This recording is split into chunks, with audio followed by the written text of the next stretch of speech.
आज की इस वीडियो का टॉपिक है स्लैब डिज़ाइन। इस वीडियो के अंदर हम समझेंगे ये सब टॉपिक। पहला topic one way and two way slab के बीच में जो डिफरेंशिएशन होता है वो। दूसरा फ्लैट स्लैब के इंपॉर्टेंट प्रोविज़न जो कि आईएस कोड में दिए गए हैं। उसके बाद सॉलिड स्लैब के बारे में पढ़ेंगे। फिर पढ़ेंगे हम डिफ्लेक्शन क्राइटेरिया क्या होता है स्लैब के अंदर। फिर bending moment and shear force coefficient के बारे में समझेंगे क्या होता है ये सब। और डिज़ाइन रिव्यू करेंगे एक बार कि स्लैब जो डिज़ाइन होती है वो किस तरह से होती है, कैलकुलेशन क्या होती है, कैसे होती है। न्यूमेरिकल नहीं करेंगे लेकिन एक ओवरव्यू लेंगे हम इसका। और लास्ट हम देखेंगे रीइंफोर्समेंट डिटेलिंग कैसे होती है स्लैब के अंदर। तो स्टार्ट करते हैं सबसे पहले टॉपिक से, one way and two way share, two way slab. तो किसी भी स्लैब को वन वे स्लैब होने के लिए दो कंडीशन है। पहली कंडीशन ये है, कंडीशन नहीं है, दो क्राइटेरिया है। पहला क्राइटेरिया ये है कि वो अगर सिर्फ जैसे ये स्लैब हमारी और दो साइड से, सिर्फ दो साइड से ये सपोर्टेड है तो ये वन वे स्लैब होगी। उस पर डिपेंड नहीं करेगा कि इसकी लेंथ और ब्रेड्थ कितनी है। ठीक है, तो जैसे मान लो ये इस तरह से स्लैब है, अब ये जो रिफ्लेक्ट करेगी वो इस तरह से करेगी। अब इसके अंदर क्वेश्चन आएगा कि इसके अंदर हम रीइंफोर्समेंट कैसे प्रोवाइड कराएंगे। वैसे तो हमें याद है कि हम शॉर्ट वाली डिस्टेंस पे करते हैं, लेकिन ये चेंज हो जाती है। हमें देखना पड़ेगा कि बेंडिंग जैसे ये हुई है तो ऊपर कंप्रेशन होगा, नीचे टेंशन होगा। नीचे टेंशन है तो बेंडिंग नीचे है, तो हमें रीइंफोर्समेंट भी इस तरह से, इस डायरेक्शन में देना पड़ेगा। तो हम रीइंफोर्समेंट इसलिए इस डायरेक्शन में देते हैं। अगर ये कहीं इस तरह से होता और यहाँ पे सपोर्ट इस तरह से होता तो ये डिज़ाइन, तो ये इस तरह से बेंड करती। और उस केस में हमें किस तरह से देना पड़ता, ये ऊपर कंप्रेशन है नीचे टेंशन है तो हमें इस तरह से देना पड़ता। मतलब तब हमें जो रीइंफोर्समेंट है कुछ इस तरह से देना पड़ता, ऐसे नहीं देते हम तब। अब अगर जो स्लैब चारों तरफ से सपोर्टेड हो गई तो उस केस में क्या होगा, तो उस केस में हम एक नई कंडीशन देखेंगे, वो होती है LY/LX, जिसको हम कहते हैं एस्पेक्ट रेशो। अब ये एस्पेक्ट रेशो क्या होता है, छोटी, मान लो ये छोटी वाली लेंथ है, इसको कहेंगे हम LX, और जो लंबे वाली लेंथ है उसको मानेंगे LY। तो LY/LX का रेशो देखेंगे। अगर ये ग्रेटर देन 2 है तो हम समझेंगे कि ये वन वे स्लैब होगी। ग्रेटर देन 2 का मतलब ये है कि जो LY, जो लंबे वाली लेंथ है, वो छोटे वाली की दुगनी से भी ज़्यादा है। ठीक है, तो उस केस में क्या होगा, इसे हम बोलेंगे वन वे स्लैब। इसकी रिइंफोर्समेंट देखने से पहले हम टू वे स्लैब देखते हैं क्या होगी, और उसके अंदर हम समझेंगे कि रिइंफोर्समेंट कैसे देंगे हम। तो अब समझते हैं टू वे स्लैब को। अब टू वे स्लैब के अंदर चारों साइड से सपोर्ट होना जरूरी है, क्योंकि अगर दो साइड से ही सपोर्ट हुआ तो वो वन वे हो जाएगी। तो टू वे के लिए पहली कंडीशन तो यही होगी कि चारों साइड से सपोर्टेड रहे वो। दूसरी कंडीशन ये रहेगी, अगर जो ये बड़े वाली लेंथ है LY और छोटे वाली लेंथ है LX, तो इन दोनों का रेशो LY/LX अगर ग्रेटर देन 2 हुआ तो वो हो जाएगी वन वे, और लेस देन 2 हुआ तो इसको हम कहेंगे टू वे स्लैब। अब जरा समझते हैं कि अगर जो ग्रेटर देन 2 होता तो वन वे स्लैब होता तो रीइंफोर्समेंट कैसे देते। तो इसका डिफ्लेक्टिव शेप हमें उसके लिए देखना पड़ेगा और बेसिक से समझना पड़ेगा इसको कि रीइंफोर्समेंट कैसे देना पड़ेगा इसके अंदर। अच्छा, जैसे मान लो यहाँ पे छोटे वाली साइड से डिफ्लेक्ट होगी तो कुछ इस तरह से डिफ्लेक्ट होगी, ऐसे मान लो ये था, कुछ इस तरह से डिफ्लेक्ट होगी ये छोटे वाली साइड से। अच्छा, बड़े वाली साइड से कुछ ऐसे डिफ्लेक्ट होगी ये, ऐसे। तो बड़े वाली साइड से और छोटे वाली। अच्छा हाँ, तो बेसिक क्या था, बेसिक ये था कि जब हम रीइंफोर्समेंट देते हैं, कंक्रीट जो होता है टेंशन को नहीं झेल पाता है, इसलिए हम वहाँ पे रीइंफोर्समेंट लगाते हैं। तो बेंडिंग मोमेंट को भूल जाओ। यहाँ देखो, यहाँ से ऐसे जा रहा है फिर ऐसे जा रहा है, इस वाली जो लेंथ है, इस लेंथ को हम देखें तो ये सीधी है लगभग लेंथ। अब अगर ये सीधी है तो यहाँ पे टेंशन कंप्रेशन की तो बात आ ही नहीं रही है। तो जब ये अगर जो इस तरह से बैंड होती तो ऊपर कंप्रेशन आता, नीचे टेंशन, तो हम इसके अंदर इस तरह से रीइंफोर्समेंट दे देते। लेकिन ये लगभग पूरी लेंथ ये से सीधी होगी। ठीक है, तो अगर ये सीधी है तो यहाँ पे तो टेंशन, इस तरह से रीइंफोर्समेंट देने का तो कुछ मतलब ही नहीं है। तो इसका मतलब हम इस तरह से नहीं देंगे। हमें ये जरूर पता था कि शॉर्ट में देते हैं, लेकिन क्यों देते हैं उसको हम देख रहे हैं यहाँ पे। अब जैसे ये वाली लेंथ है, इसके अंदर हमें देख रहे हैं बेंडिंग हो रही है जिसकी वजह से ये कर्व आ रहा है, तो ऊपर कंप्रेशन नीचे टेंशन, तो हमें इस तरह से हमें रीइंफोर्समेंट देना पड़ेगा। तो इसलिए हम शॉर्ट वाली साइड पर रीइंफोर्समेंट देंगे। तो ये हो गया रीइंफोर्समेंट, वन वे स्लैब और two way slab. Next topic पे पढ़ते हैं अपना फ्लैट स्लैब और उसके इंपॉर्टेंट प्रोविजंस। तो यहाँ डेफिनेशन हम देख सकते हैं। फ्लैट स्लैब क्या होती है, जो कॉलम के ऊपर डायरेक्टली ऐसे रेस्ट करती है उसको हम फ्लैट स्लैब कहते हैं। थोड़ा सा इसकी प्रोविज़न के बारे में जानते हैं अब। तो अगर हम पूछें कि फ्लैट स्लैब के फेल होने का कारण क्या बनता है, वो बनता है पंचिंग शेयर। ये जो कॉलम होता है यहाँ पे पंच करता है इसको, और जिसकी वजह से यहाँ पे शेयर क्रैक आने स्टार्ट हो जाते हैं। अब एक क्रिटिकल सेक्शन होता है। क्रिटिकल सेक्शन का मतलब ये होता है उस जगह पे, मतलब वो सेक्शन जहाँ पे मैक्सिमम फोर्स की वैल्यू हो। तो अगर जो शेयर की बात करें तो मैक्सिमम शेयर देखेंगे, बेंडिंग मोमेंट की बात करें तो मैक्सिमम बेंडिंग मोमेंट देखेंगे। तो यहाँ पे क्रिटिकल सेक्शन फॉर शेयर देखते हैं हम। अब ये होगा कॉलम के जो फेस है उससे d/2 डिस्टेंस पे दोनों साइड। तो हम इस जगह पे शेयर स्ट्रेस की वैल्यू निकालेंगे। अगर वो जो वैल्यू है वो इसकी स्ट्रेंथ से कम आई, ठीक है, तो हम इसको या तो इसकी डेप्थ बढ़ा देंगे या फिर और दूसरे प्रोविजंस लेंगे, और अगर जो कम आई तो हम मानेंगे कि ये सेफ है। तो D/2 डिस्टेंस पे हम देखते हैं क्रिटिकल सेक्शन, और ये फेल किस में होती है, पंचिंग शेयर के अंदर। तो अब यहाँ पे हमारे पास दो टर्म्स आती है पंचिंग शेयर से बचने के लिए। मान लो ये हमारा ये स्लैब है और ये है कॉलम, तो जब हम इससे इसको इसके ऊपर लोड लगेगा तो ऐसा हो सकता है कि ये जो कोई भी चीज़ है वो पंच हो जाए। लेकिन यहाँ पे अगर जो हम इसका जो एरिया है वो बढ़ा दें, ठीक है, मान लो हमारे पास अब उस पेंसिल की जगह इतना एरिया आ जाए और अब हम यहाँ पे लोड लगाने की कोशिश करेंगे तो ये पंच नहीं हो पाएगा। तो यहाँ पे हम वही करने की कोशिश कर रहे हैं। तो इसको बोलेंगे कॉलम कैपिटल। जो कॉलम की जो हम ये विड्थ है इसको बढ़ा देंगे, और ड्रॉप पैनल क्या होगा, ये जो स्लैब होगी, स्लैब मान लो ये D डेप्थ की है, ठीक है, तो इसकी डेप्थ और बढ़ा दें, इसको कहेंगे ड्रॉप पैनल। अच्छा, इस केस में भी जो हमारे पास क्रिटिकल सेक्शन होगा वो इस जगह से ड्रॉप पैनल से D/2 डिस्टेंस पे होगा, D/2 डिस्टेंस पे होगा। तो ये हो गए फ्लैट स्लैब के प्रोविजंस। एक कंडीशन यहाँ पे और आती है कि जो D की वैल्यू होती है वो should be greater than 125 millimetre होनी चाहिए, 125 मिलीमीटर से ज़्यादा ही होनी चाहिए, किसमें, फ्लैट स्लैब के केस में। अब आते हैं सॉलिड स्लैब के ऊपर। सॉलिड स्लैब के अंदर कंडीशन है कि जो नॉमिनल कवर है उसका 20 मिलीमीटर होना चाहिए, मिनिमम 20 मिलीमीटर होना चाहिए, लेकिन इसको हम 15 मिलीमीटर तक पहुंचा सकते हैं अगर एक्सपोजर हमारा माइल्ड हो या फिर बार डाया जो हो 12 मिलीमीटर या उससे कम हो। इसको समझते हैं ज़रा। तो पहले हम देख लेते हैं नॉमिनल कवर होता क्या है। देखो, ये जो रीइंफोर्समेंट होता है ये बाहर एनवायरनमेंट से एक्सपोज ना हो, उसकी वजह से रीइंफोर्समेंट के बाद भी हम यहाँ पे कंक्रीट डालते हैं। वैसे इस कंक्रीट की जरूरत नहीं है, लेकिन हाँ, एनवायरनमेंट से बचाने के लिए हम यहाँ पे ये एक डेप्थ देते हैं कंक्रीट की, ताकि ये एनवायरनमेंट से एक्सपोजर में ना आए। तो नॉमिनल कवर क्या होता है कि ये जो बाहर वाला रीइंफोर्समेंट है, जैसे अगर इसको 3D में दिखाएं तो कुछ इस तरह से होगा, ऐसे। तो इसका जो आउटर कवर है इस जगह से, तो यहाँ से यहाँ तक का जो डिस्टेंस होता है इसको हम कहते हैं नॉमिनल कवर। अच्छा, इफेक्टिव कवर क्या होता है, जो सेंटर है, मेन इन्फोर्समेंट है उसका सेंटर से एंड तक का डिस्टेंस, इसको कहेंगे हम इफेक्टिव कवर। प्रोविजन में बोला है कि जो ये वैसे स्लैब के अंदर ये 20 मिलीमीटर होता है, नॉमिनल कवर जो होता है 20 मिलीमीटर होना चाहिए, लेकिन अगर हमारे पास माइल्ड एक्सपोजर कंडीशन है या फिर बार डाया की जो वैल्यू है वो 12 मिलीमीटर से कम हो जाती है, तो हम इसको 20 से 15 मिलीमीटर भी रख सकते हैं। नेक्स्ट पॉइंट आता है हमारे पास रीइंफोर्समेंट के लिए। तो जो रीइंफोर्समेंट का डाया होता है वो ज़्यादा नहीं होना चाहिए D/8 से। इसको समझते हैं ज़रा। तो मतलब जैसे मान लो ये रीइंफोर्समेंट ये है, अंदर की साइड ये जा रही है रीइंफोर्समेंट, इसका जो डाया है फाई ये ज़्यादा नहीं होना चाहिए, जो टोटल डेप्थ है D उसके 1/8 से।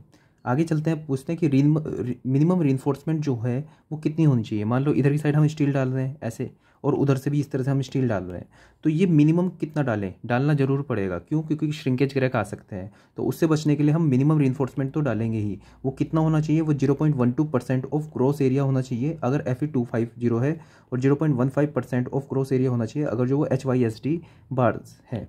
तो ग्रॉस एरिया मतलब कि मान लो हमने अगर जो इस तरह से हम इसके अंदर जैसे मान लो हमने बार्स इस तरह से दिए, इस तरह से डाले हमने बार, तो बार ये अंदर की साइड इस तरह से दिखेंगे और सामने से दिखेंगे इस तरह से। तो जो ये बार होते हैं मिनिमम ये इतनी होनी चाहिए। मान लो Fe250 था तो 0.12%, 0.12/100 इंटू ये डेप्थ इंटू ये विड्थ B, इसको कहेंगे ग्रोस एरिया। ग्रोस मतलब डेप्थ पूरी लेंगे, इफेक्टिव डेप्थ नहीं लेंगे, पूरी डेप्थ लेंगे और B से मल्टीप्लाई करेंगे, ठीक है। और ये दोनों साइड हमें डालने पड़ेंगे, ऐसे भी हमें डालने पड़ेंगे और ऐसे भी डालने पड़ेंगे, ठीक है। और ये मोमेंट के लिए डिज़ाइन नहीं होंगे, ये दोनों साइड इसलिए डाल रहे हैं क्योंकि मोमेंट की बात नहीं है, बात यह है कि टेम्परेचर क्रैक्स भी आ सकते हैं उसकी वजह से। टेम्परेचर क्रैक को कुछ ऐसे समझ लो कि मान लो टेम्परेचर बढ़ा तो उसके अंदर जो मॉइस्चर होता है, ठीक है, वो सूखेगा, ठीक है, या फिर वो श्रिंक होगा हमारा कंक्रीट, तो वो खींचेगा, तो उसकी वजह से कंक्रीट के अंदर क्रैक्स आने की संभावना बढ़ सकती है। इसलिए हम क्या करेंगे, दोनों ही डायरेक्शन के अंदर एक मिनिमम रीइंफोर्समेंट तो देंगे। आगे चलते हैं, अब स्पेसिंग की बात करते हैं कि मेन रीइंफोर्समेंट की स्पेसिंग कितनी होनी चाहिए। अब पहले ये बता दो कि मेन रीइंफोर्समेंट कहाँ पे पड़ेगी। अब देखो, जैसे मान लो सपोर्ट दोनों साइड ये है तो ये बैंड करेगा इस तरह से, बैंड इस तरह का रहा है तो टेंशन ऐसे आ रही है तो बार हमें ऐसे देने पड़ेंगे, मतलब ये इस तरह से जो होगा वो मेन रीइंफोर्समेंट होगा। मतलब ये जो होंगे इधर की साइड ये हमारे पास मेन रीइंफोर्समेंट आएंगे। अच्छा, इन दोनों के बीच की जो स्पेसिंग होगी उसकी बात कर रहे हैं, तो ये कितनी होनी चाहिए। तो इसकी वैल्यू बताई गई है कोड में 3D और 300 मिलीमीटर। मान लो डेप्थ है D ये, तो 3 इंटू D या फिर 300 मिलीमीटर, इससे ज़्यादा नहीं होनी चाहिए।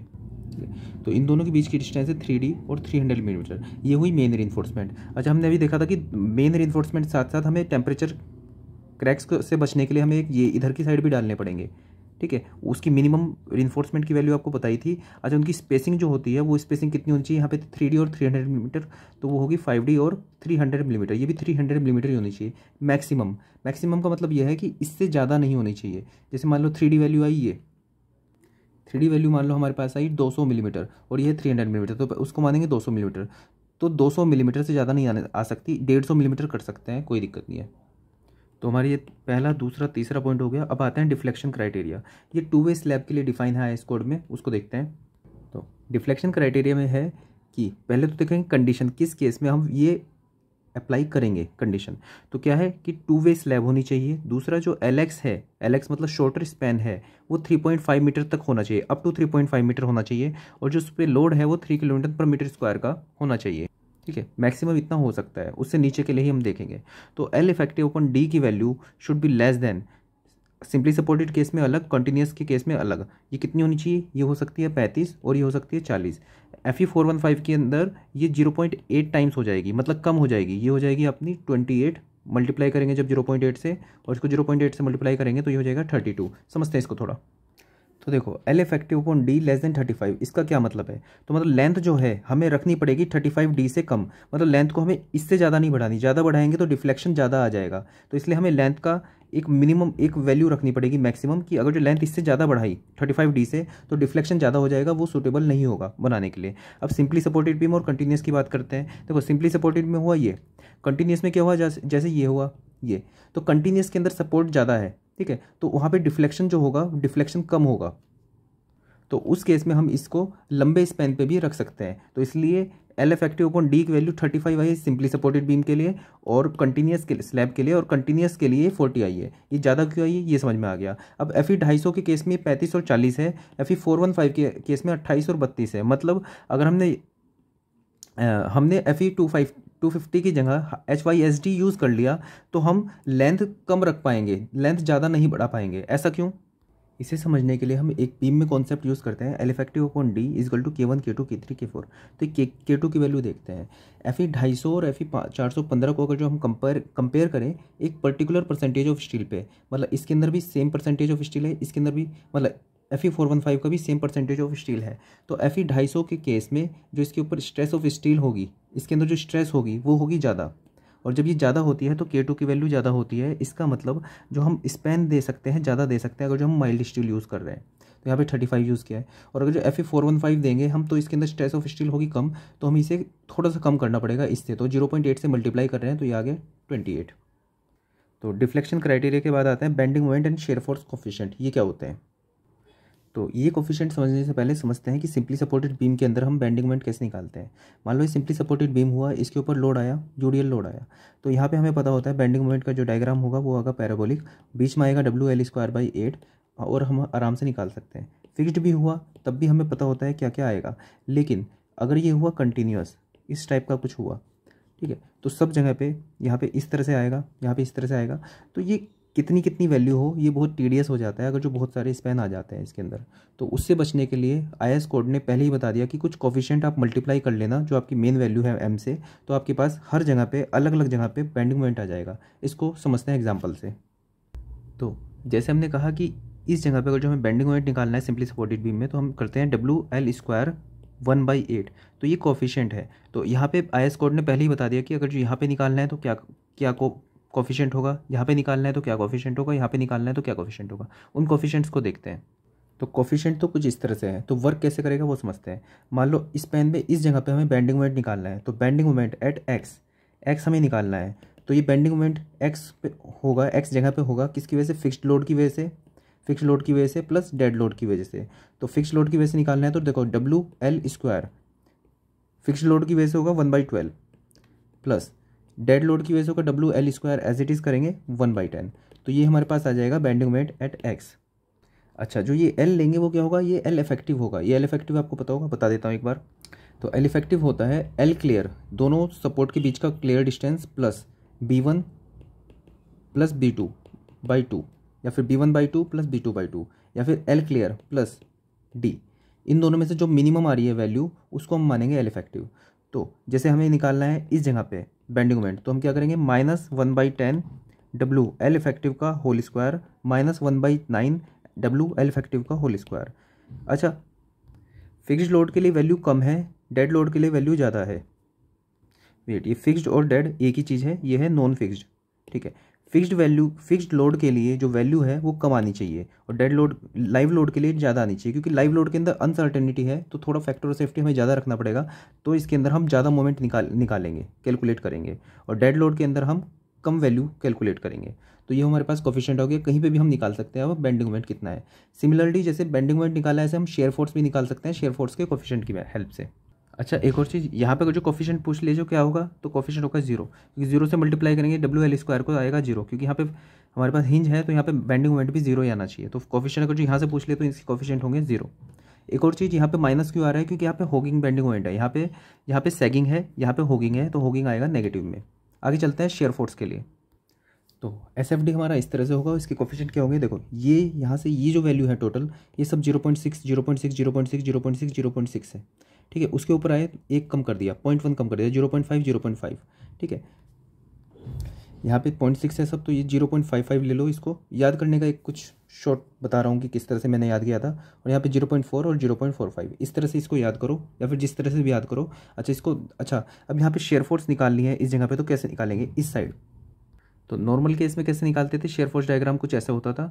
इस जगह पे अगर जब ये निकालनी थी तो ये होता था W into L clear. L clear value ही लेते हैं यहाँ पे, एल इफेक्टिव नहीं लेते, L clear by 2। W into L clear से UDL से मल्टीप्लाई हुआ तो टोटल लोड, और दोनों में आधा आधा बटा तो 2, तो ये हो जाता था 0.5 W एल क्लियर। ओरिजिनली ये होता था। अगर कंटिन्यूस बीम आ गया तो क्या करेंगे, 0.4 into W L clear plus 0.45 W L clear. Similarly यहाँ पे फिक्स लोड के लिए वैल्यू कम है और लाइव लोड के लिए वैल्यू ज़्यादा है, इन दोनों को ऐड करेंगे तो यहाँ पे आ जाएगी शेयर फोर्स। अच्छा, सपोर्ट से इधर अलग होगी, उधर ज़्यादा अलग होगी, ठीक है। तो ये भी दोनों वैल्यू अलग होती है लेफ्ट और राइट में, तो इन सब कोफिशिएंट्स को आपको याद भी करना है। नेक्स्ट पॉइंट पे आते हैं। तो डिज़ाइन रिव्यू करना तो थोड़ा मुश्किल हो जाएगा, काफ़ी लंबी हो गई वीडियो। डिटेलिंग देख लेते हैं, रीइंफोर्समेंट की डिटेलिंग कैसे होती है स्लैब के अंदर।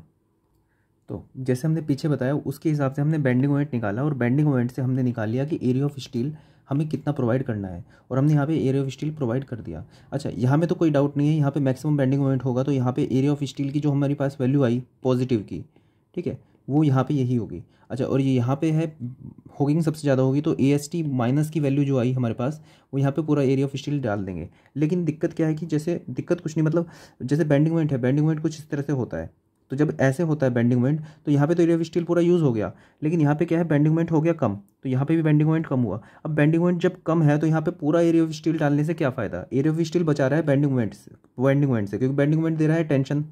अब उस टेंशन के लिए हमने एरिया ऑफ स्टील लगाया, लेकिन यहाँ पे बेंडिंग मोमेंट जब कम हो गया तो यहाँ पे हम एरिया ऑफ स्टील उतना क्यों डालें। तो हम क्या करते हैं यहाँ पे, तो सभी वैल्यू को याद करते हैं समझ के।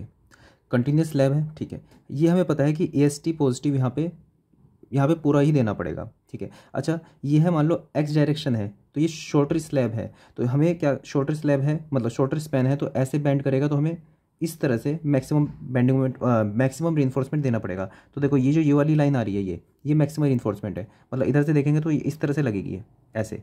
अच्छा, ये जो सामने जा रहा है ये अंदर की साइड जा रहा है LY डायरेक्शन में, तो ये है जो हमारे पास सेकेंडरी रीइंफोर्समेंट है वो है। तो हम इसकी बात कर रहे हैं AST की बात। तो देखो बीच में मैक्सिमम बेंडिंग मोमेंट है, तो AST पॉजिटिव तो यहाँ पे होगा, ठीक है।